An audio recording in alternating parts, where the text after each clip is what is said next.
Hello and welcome to Childminding and Beyond with me, Beth. And me, Sam. Um, Today we're going to be talking about all things National Childminding Week, because next week, so from tomorrow, May the 12th until May the 17th, it is an annual celebration that takes place in the UK to recognise and support us childminders. So we thought this week's podcast really needs to be about the unsung heroes in childcare. So we're going to talk a little bit about why we childmind, what our best bits are. We'll have a bit of, our hardest parts, because nothing's, pink and rosy. But we're also going to talk about that, like I say, the benefits of childminders and the bits that we love about our job.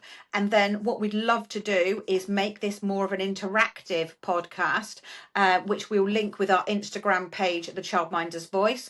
And we want to see lots of your practice this week, whether you DM Beth on a day of play, or DM me on Sam Goes With Your Childminding, or Sarah on Bumblebee's Childminding, or the Childminder Voice. And let's share, and get out there the importance and celebrate us childminders. What do you think, Beth? Should we do that? Let's go with that. I think we need to celebrate Yes, what we do. 100%. I think childminders can get a bit of a bad reputation. I want to say reputation, but I think childminders get put into a bucket as a whole, and they can sometimes have a bit of a bad rep with not really doing well. I don't know. There's definitely some childminders I know that don't do a fat lot, and they give us all a bad name. I totally get that, and I think majority of our parents know how much we go above and beyond, how many hours we work. Majority of us are on call almost 24/7, because parents will text, parents will message, they'll ask us, oh, so and so's done this today, what do you think, can you give me some advice? So I think that if the people that are involved with childminding know exactly how much we do, whereas people looking in from the outside, I don't think almost appreciate, and they think sometimes childminding is more of a babysitting rather than on par with nurseries, preschools, that kind of thing. I think that's what you're getting at, isn't it, Beth? That is exactly what I was trying to say. I'm not very good at saying stuff like that, but that's exactly what I meant. Ideal. So yeah, like I said, if us childminders, we don't just work like 5, 10, a couple of days a week. Even if the people are, I work 5 days a week, Beth works 4, Sarah can't be with us tonight, unfortunately, so we're going to talk on her behalf. She works 5 days, and I know that doesn't matter whether you're working. Can I just stop you there? We don't Go for work it. 5 days a week. We No, work this is what I'm 7 getting days at. a week. We do. We have children 4 or 5 days a week, but we are working every single day. Yes, we are, because I've spent this morning changing over the playroom to a snail sensory tray, because the children are really interested in snails. What else have I done today? Ryan's been to Tesco's and bought some food. We've chopped up soup for ready to go tomorrow. We've baked bread to have tomorrow. We've done the food shop for the next week based on childminding, what the meals are. Yeah. What have you done? I've done a load of assessments, filed all those away, looked at some training for my staff members, contacted parents, sorted out just admin bits today, planned for the next week. It's not just your normal, although we have children here, I'm going to say 9 to 5, it's definitely longer than that, but we have children here for X amount of hours in the working week. There is so much behind the scenes that goes on to be able to have those children here. Yeah, because we don't get PPA time like teachers. We don't get time out of ratio, because we are the ratio. We had that. Can I you know. imagine if we had PPA time? I know, literally. Well, we do, But but yeah, it's called a Saturday and a and, Sunday. and this is exactly it. This is why we need to shout and celebrate every single one of you that, are putting all that effort in to the next to this generation of children, because you are all amazing. Think about, the benefits of the children for childminders. They've got flexible care options. They're not just in a they're not just in a nursery if they're open 9 till preschool 9 till 3. Mine come from at 6. Some of mine leave some of mine come at 7. Some of mine leave at 6. So you've got that with childminders. You've got that more that flexibility. You've got a home-like environment, haven't you? They're not just in a classroom environment. They're taken out. They're in nature. They're in their home. At the end of the day, when mine are tired and they've got like 20 minutes left, they will snuggle up with Ryan and watch CBeebies on the sofa. Yeah. It's things like that, isn't it? It's much more of like a personable and personal childcare experience. You're in someone's home. All of my children are are extended family. 100%. I treat them no different to the way I treat Florence. Exactly that. And this is what I say to my parents. I will care for them like they're one of my own. There's no, Absolutely. there's no differentiation. They all have the same. All the children are treated like one of ours. And I think that's the thing. You've got that home, that comfortable, that nice cozy environment that those, if they're feeling a bit off, or they're tiny babies, they're there. They will have hugs and they'll snuggle up and be cozy. They're not And just a number. Whereas I no, think in a lot of nurseries, they are just a number. And it's like, I always think nurseries are like herding sheep. They're just a number. And I'm not saying that for every nursery, so nursery staff, nursery managers, don't come at me for that. But I think compared to a childminding setting where it's more intimate and more of a family, you've got lower ratios, you've got more one-to-one time. They can participate in everyday activities like baking, like mine bake every week. They'll do gardening with both of us. They go to the beach. We're off to forest school once a week. They learn all about the nature around them, but they do other things, don't they, like going to the shops to buy those ingredients. Like I say, gardening, helping put the washing out, just all those everyday chores that getting on the bus and going into town. It's just part of what I would class as an everyday experience for a parent and a child, but you've just got a few extra to carry on exactly. that everyday homely life. It is, and they're hands-on learning all the time, and it's you've got the flexibility with your curriculum as well, haven't you? Because if somebody said to me a month ago, "What are you going to be teaching them in May?" I would not have turned around and said snails. No. Now, for the past 2 weeks, my children have been really into snails. So we've baked jammy snails. We've drawn big snails on the beach. We've taken cameras and taken pictures of snails. We've got a snail tray now in the playroom. So you're extending that. So you've got that flexibility, haven't you? Whereas, in bigger places, you haven't got that flexibility. So you can meet those needs, those interests. You can foster that love of learning. You can be more responsive to, the child-led moments, I feel, as well. Yeah, for sure, for sure. But having said all of this amazing stuff that childminders do, there's definitely a side of it that is hard work. It is a struggle. You know, I can vouch for I'm going to say 98% of childminders, it takes over your house. Every single room is consumed by work. I know 100%. I know a few childminders that don't use the upstairs of their house at all, and I totally get that. But for myself, every single room in this house is consumed by work, much to Simon's dismay.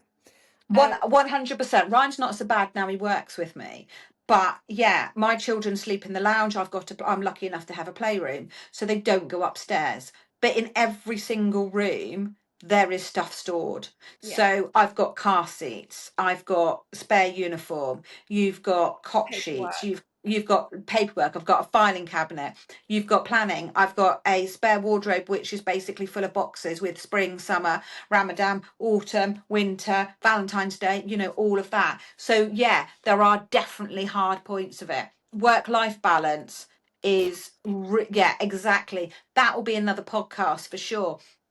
It's yeah, we still need to, I've done it for 18 years and I still need to factor in that work-life balance, because it's hard, because you are working, you're living in your work environment. You can't walk out, shut the door on a Friday night and go see you till Monday, Yeah. because parents contact you. You've got emails I coming had a in. parent text me at 20 past 7 this morning on a Sunday morning, 20 past 7. And as much as you think, oh, I'm not going to work, I'm going to turn my phone off, or I'm going to put it on like sleep mode or whatever over the weekend, you can't. Well, I definitely can't. And No, I can't do that. you think, oh, well, I won't reply to her till Monday morning. That's not going to happen. I replied within 10 minutes of the text coming in, because you can't.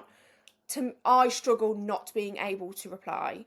I'm the same, and I feel like if I don't reply, then I will forget, and then to Yeah, me that's like, oh well, I'm ignoring them, and and ultimately it's a two-way part. It's that parent partnership, isn't it?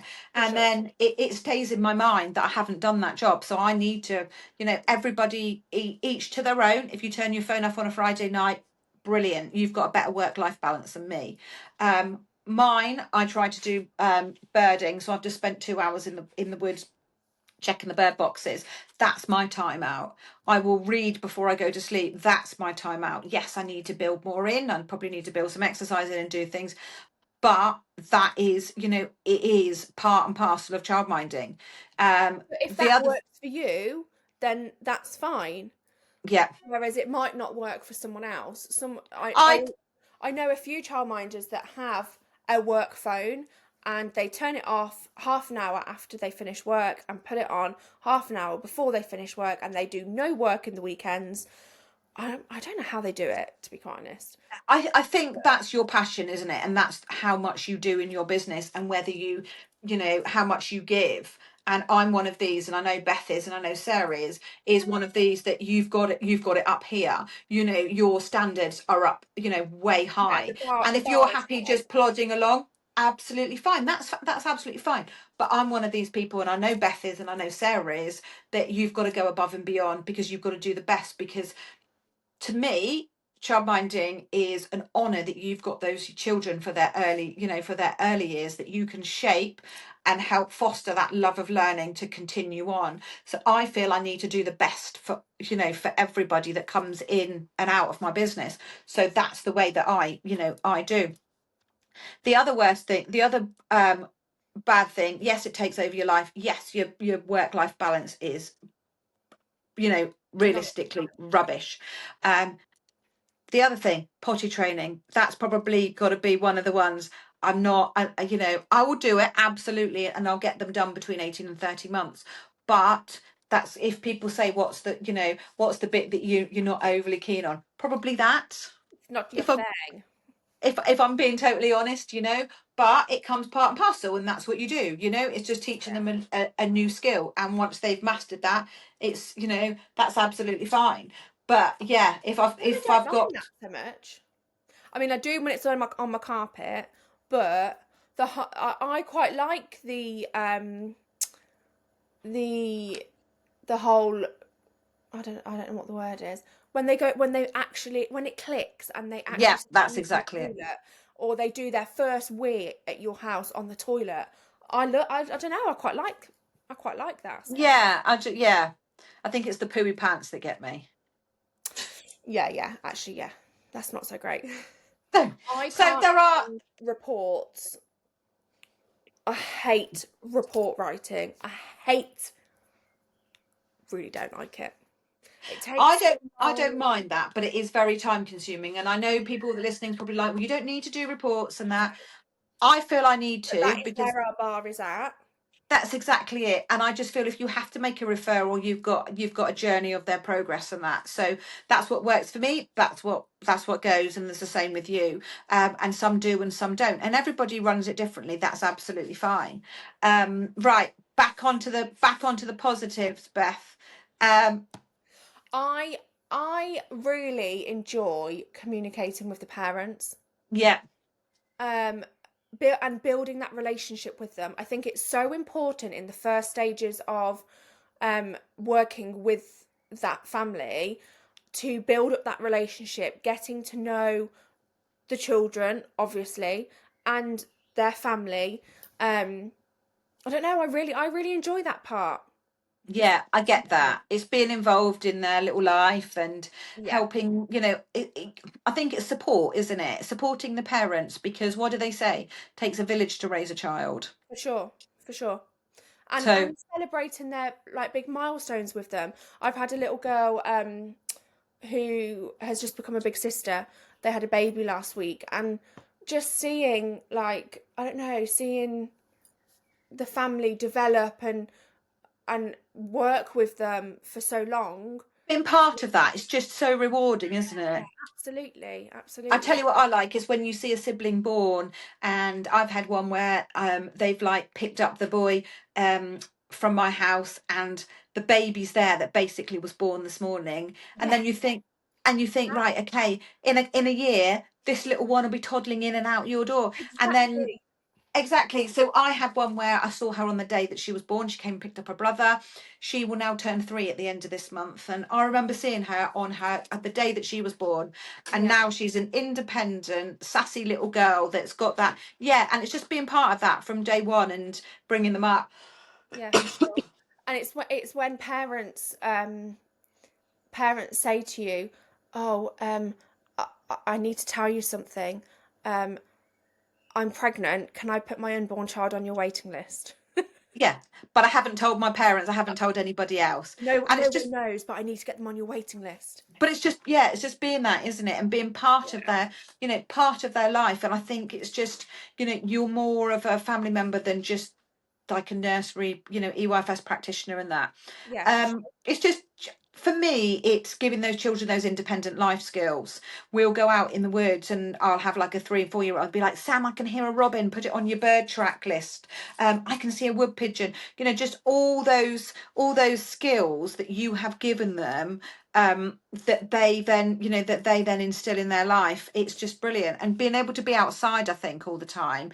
Yeah. Um, because being stuck in an office, I couldn't do that. No, I know I couldn't. I And am. the very day to day, every day is different, isn't it? Yeah, definitely. And you make it what you want it like however you want to run your day. That's how you run your day. If you like, you go to the beach. If you want to go to the beach, you go to the beach. If you want to go to the woods, you go to the woods. Um, And I think that's, you're bringing those children up to have increased mental health well-being, because you can be outside. You spend a lot of time out in your garden. Think how good that is for those children, as yeah, well as you and your assistant, because you've got to think about your own well-being and mental health as well. And being outside is so much better. Also, healthy meals, isn't it? We do home cooked meals. We won't chat about the new nutrition guidance because we need to digest that further. But basically, you're going to have, you can bake with the kids. The children can cut up their own snack. They can make their own lunch. They're trying all those different foods. They're together. And the biggest thing I think I like about childminding is the mixed ages. So yeah, you've got, for sure. rather than just being in nursery, you've got like preschoolers, or you've got the age 2 room, or you've got the babies under 2. I Yeah, think it's, the little ones learn so much from the bigger ones learn so much from the little ones. So the mixed I've age got. teaching, I think, is amazing. Yeah, definitely. I've got a baby who's 11 months old, and he is taking a little bit of time to settle and get to grips with being somewhere new, being obviously away from parents. But as soon as he sees one of our 3-year-old children, he completely changes. He is, I don't know if it reminds him of his older sister. That's how I'm thinking. Um, and equally she absolutely loves him, but they're 2 years apart, and you wouldn't get that in a nursery. No, Um, you wouldn't, and they're close. And I saw one of my little ones out today down the boating lake when we went to like a VE Day celebration, and she said, "Oh, and I saw so and so, and I saw so and so," and it's they've got their own little social life as well, haven't they? When they're out and about because they see each other, and yeah, it's they're like, "Oh, is baby so and so in today?" And we're yeah, like, "Yeah, brilliant." And they'll smother him in like either hugs or there's toys all around them, and it's just being aware, isn't it? yeah, And children like being with other children. yeah. And I think that especially the older children like to, I think they naturally have that like motherly instinct. Can I 100%. can I give him a cuddle? Can I give him his bottle? Can I Yeah, come and put him to bed with you? yeah. And I'm just like, yes, you can be third in charge today. Absolutely. Come on Yeah, down. because it's that nurturing, isn't it? It's because Yeah, that's what they've had done to them, and now they're like, yeah. And I just think it's brilliant, and they just look after each other. Yeah, they have their squabbles. yeah, The 2-year-olds, the 3-year-olds, they will have their squabbles, but ultimately they'll look out for each other. The older ones will remind the younger ones of the rules. Oh, we sit down, the fire's hot, we sit down, we need to sit down. We can't run too far, there's tricky people. It's just, you're teaching them and then they're teaching the younger ones, and you can see sure. it cascading. And I think that's probably the favourite part. I just absolutely love it. Yeah. I also get overly happy, and there's been many a time that I physically cry at one of my childminding children reaching that um either that next step that they've taken like quite long to achieve, or simple things like some of my older ones naturally knowing that at the end of the meal time, when we say, okay, pop what you don't want in the bin, put your plate in the sink, etc., etc., they naturally just go and do it. And Mhm. I don't know, I just feel immense pride because I've taught them to be that level of independent that Totally. that they will just carry on for the rest of their life. Yeah. Um, You are distilling those children, you're bringing up the next generation. yeah, And I just think, yeah, it's just having those manners, being that child that's going to be independent when they do reach school, looking out for others, they're just caring. And I just think, yeah, it's amazing. And I think childminders are amazing because they've got that, I'll say, that time. They've got that lower ratio to be able to do that, and you can sit on the floor and you can have a chat with them all. And because you haven't got 8, 10 children each like you do in other places. And I just think, I know Pacey's um theme for this week for National Childminding Week is unsung childcare heroes, and I think that's totally what every single one of you childminders are, unsung childcare hero. yeah, So I will tag Pacey in this, and hopefully they'll give it a share. But have a look over at their page because I know they've got lots of things going on this week. So I don't know if I've got it on here, but yeah, they've got competitions, they've got local authority forums, they've got roundtable for the MPs at the House of Commons, childminding an endangered profession. So that would be really good about how the government can reverse the decline of childminders, and it's just bringing that the childminders to the forefront again, isn't it? And then I know they've got a live webinar which I'm going to do on Thursday about childminding week. So yeah, so head over and have a look at what they've got. But I think we as a three, like I say, Sarah's not here tonight, but me, Beth, and Sarah really want to sing every childminder's praises as well. So yeah. please tag us in your play, tag us in, give us a message, let us know what your Highs childminding and lows as experiences are, well. highs and lows. Yeah, why you're in the role you are, so we can sing about you guys as well. And I'll get Sarah to pop a post on the childminder voice as well, so head over and look at that. But Yeah, yeah, we just want to celebrate everyone. I think that's what our yeah. podcast is mainly about this week, isn't it? Yes, and say big fat thank you to all of those childminders who are daily going above and beyond for your little team members, for your families that you work with. And yeah, thank you very much for the job that you do. Yes, because without a team of us, then, you know, the childminders will go even in more decline, and we don't want that. So yes, thank you very much for everything you do. So yeah, share this podcast. Let's get everybody singing the praises of childminders. So thank you, Beth. And we'll be back next. We will be back next week with another podcast. Thanks for Bye. listening.